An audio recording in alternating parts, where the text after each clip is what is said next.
got to build that story into your communication, because if you can wear the T-shirt that says "I survived 2008," the T-shirt that says "I survived 2015," right there, that's a big deal. But it also depends on the strategy, because obviously a $10 million fund just investing in futures will get the leverage through the future, a much larger gross net exposure. If you have 50 million in that strategy, you might be too big for that strategy. A huge segment of the credits that we see as single B are actually rated AAA. First of all, cost of funding and LIBOR obviously up. It's costing the derivatives departments a lot of money at the moment to be funding. If you think Basel III and this idea there's no longer recognition between offsetting positions in the derivatives business. And so there's this huge negativity which is not consistent, as we've been saying for a long time, it's not consistent with the facts on the ground.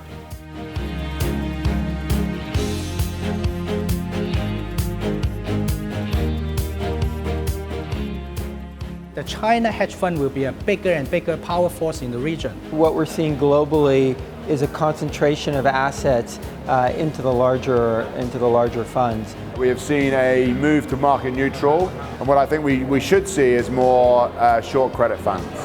We're in a bit of a twilight zone right now. You have a lot of the US houses just closing up shop and going back, but then at the same time you have all of these new hedge funds coming from China. Differentiate yourself and show that you have a product that can't be replicated by indices or passive management strategies. In Asia, there are more and more equity long-short focused funds, but there are less, credit-related arbitrage, that type of strategy. So we're actually looking for niche players.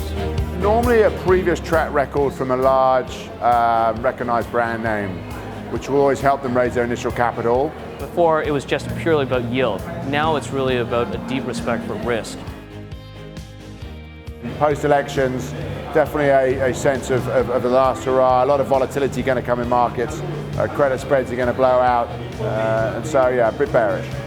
The larger managers have disappointed this year in 2016.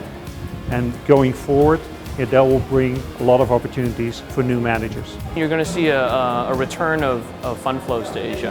After what happened with Brexit, it's actually destabilized a lot of the long-term capital, and they're going to be looking for yield.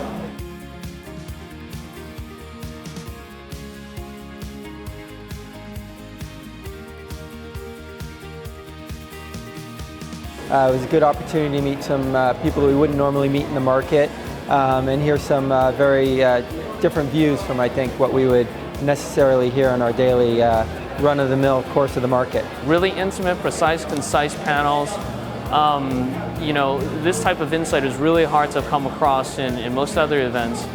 You have a no-holds-bars approach to the topics.